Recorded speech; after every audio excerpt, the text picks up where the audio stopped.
Hi everyone, and welcome back to my YouTube channel. So today what I am going to discuss with you guys is one of the things I am using to heal from this situation of being in a toxic relationship. And I prayed about this at first, and I've done it over and over, but I prayed about it and it has actually worked for me, so I'm just going to share that. I cut all communication with the person. So when you find or you start to get tired and you find yourself wanting to actually get out of that toxic relationship because you know that there is better out there for you, you should cut all communication. And what I mean by cutting all communication is don't take the phone calls.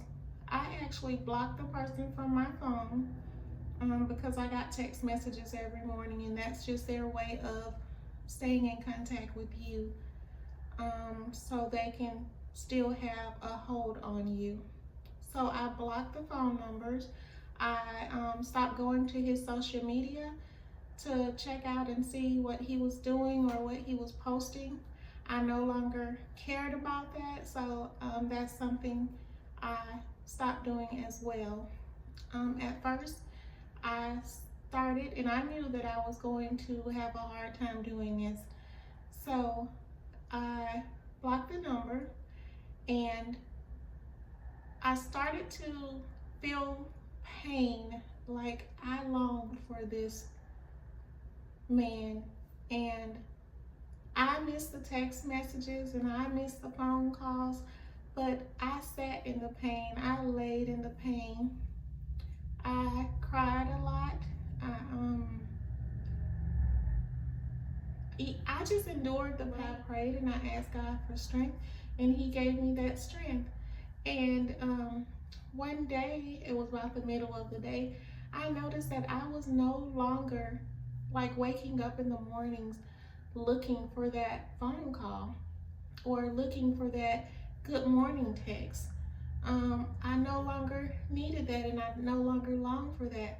So I thank God for that. And another thing, you are going to have to become a private venter. What I mean by being a private venter is you're not going to need to have a girlfriend or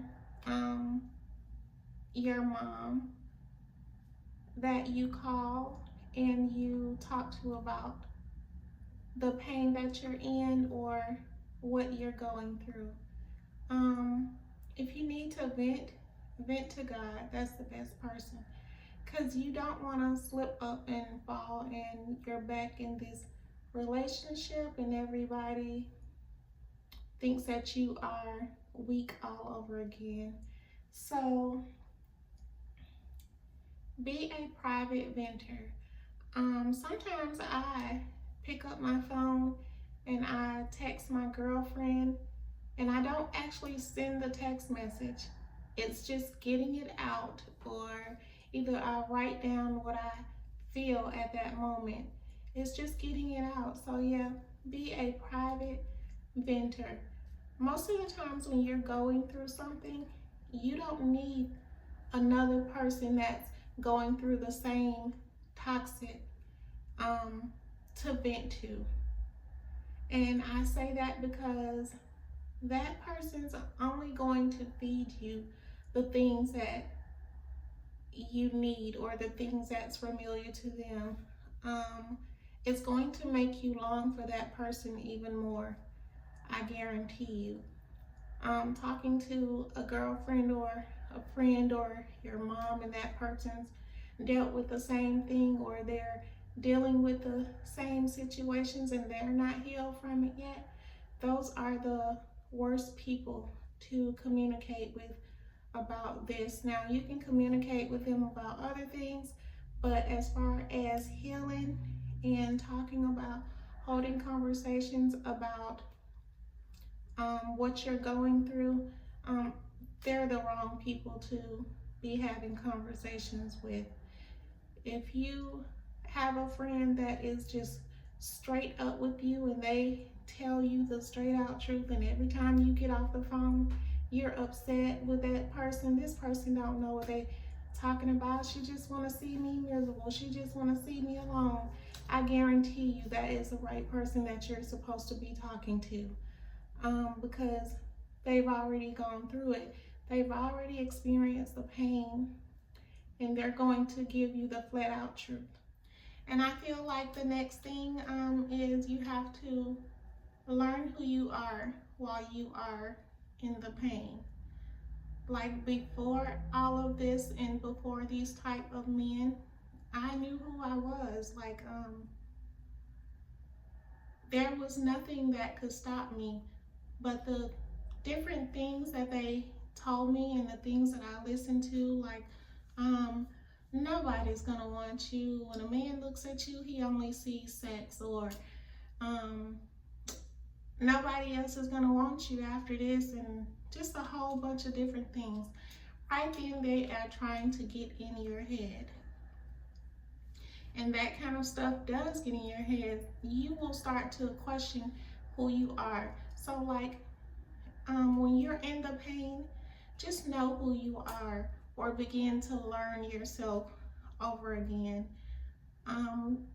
Try not to think about what that person said to you, because you are enough. You are great. We were created for a reason and for the purpose, I believe, because of the strength that we carry. Men will try to tear you down in any way they can for control. And this is not all men. This is just some. It's the ones that I have been attracting. And I am paying attention to the type of people that I'm attracting. So yeah, men will try to tear you down.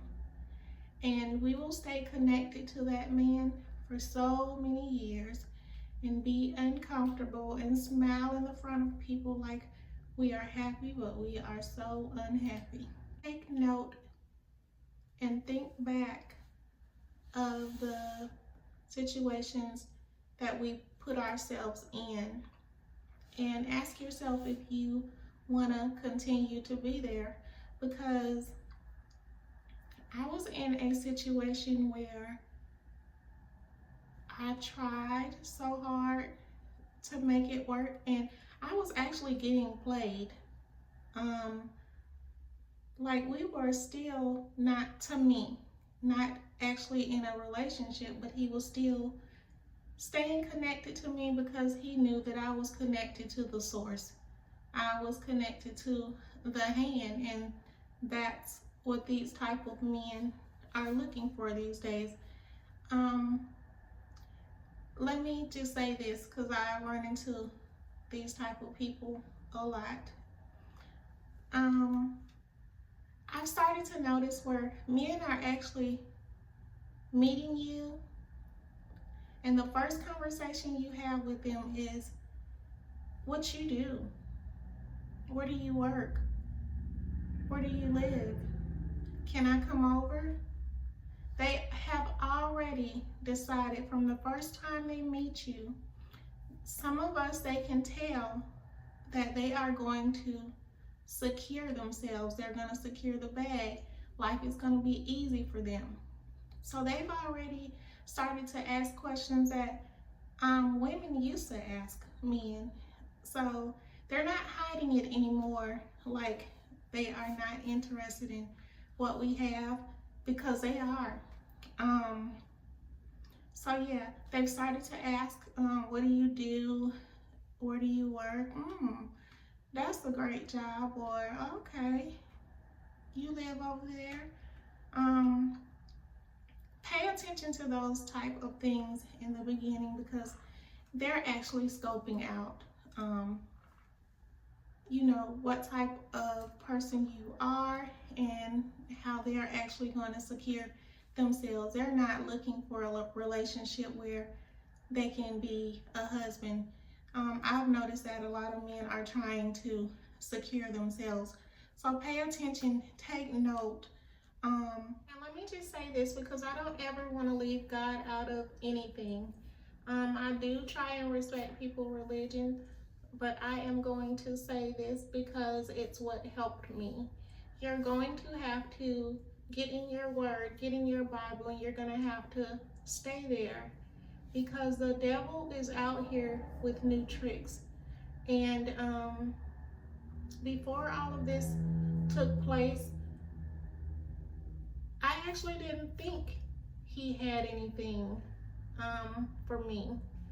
But yeah, the enemy is out here with new tricks, y'all, and the only way to fight against him is to stay in your word, build a relationship with God.